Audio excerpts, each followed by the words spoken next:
अब म पढ्न थालेँ। लक्ष्मीलाई फुल अक्षताले नमस्कार गरेर बस्नु नि त्यहाँ। ओम आगच्छ तं श्रिये देवी लोकानां हितकारिणी पूजा कर्म करो मध्य सान्निध्य मिह कल्पय। ल चढाउनु त। अब कुश राख्नु ल तल फेदामा। आसनम भनेको उतो तल खर्कुँडाको फेदामा कुश राख्ने है। म भन्छु अनि मात्रै।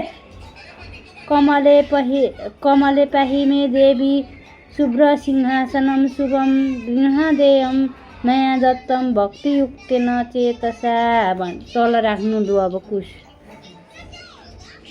अब आचमनम भनेको उतो गर्नु पर्यो। उचो चाँदीको कलशको पानी हाल्दा पनि हुन्छ। आचमनम जगतधारा सिद्धि लक्ष्मी जगत प्रिय चपले देवी मे दत्तम तोयम गृहण नमस्तुते। ल भयो। अब उतो चन्दन छाडा अष्टगन्धा कहाँ थियो?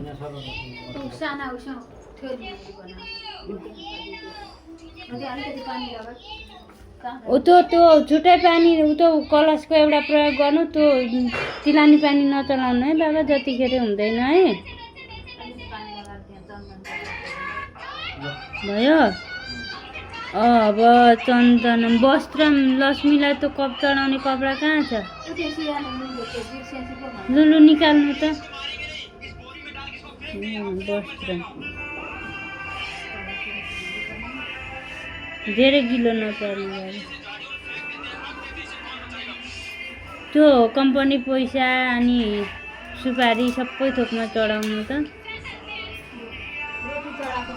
रोटी पनि यहाँ आउँदैछ अहिले चढाउने बेला पाउनु न। नैवेद्यमा रोटी चढाइदिनु पर्छ नि अहिले। त्यो भनेको उयो लक्ष्मीलाई चाहियो।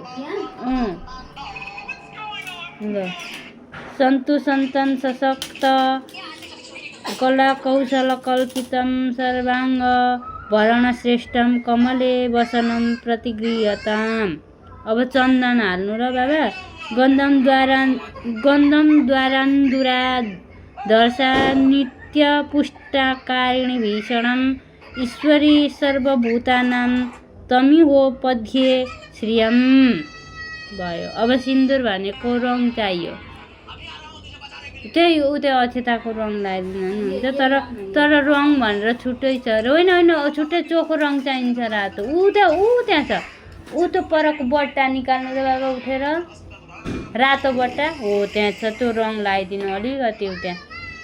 त्यो लक्ष्मीलाई टिको लगाइदिनु न। लक्ष्मी माताको फोटोमा टिको सिधा पार्नु त मम्मी। त्यो लक्ष्मी माताको फोटोलाई होइन फोटो चाहिँ हो त्यहाँ टिको लगाइदिनु भगवान्। भयो।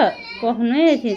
सिन्दुरम नागसम्भूतं शीर्षालङ्कारण प्रभो पुतं घृतं सुरसिमिं प्रतीक्षा परमेश्वरी। अब फुल पुष्पमाला भनेको छ फुल।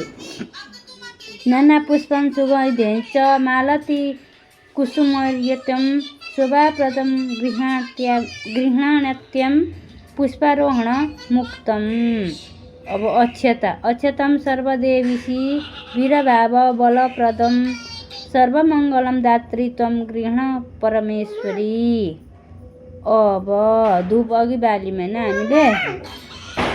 दीप पनि बालेको छ। अब नैवेद्यमा आयो।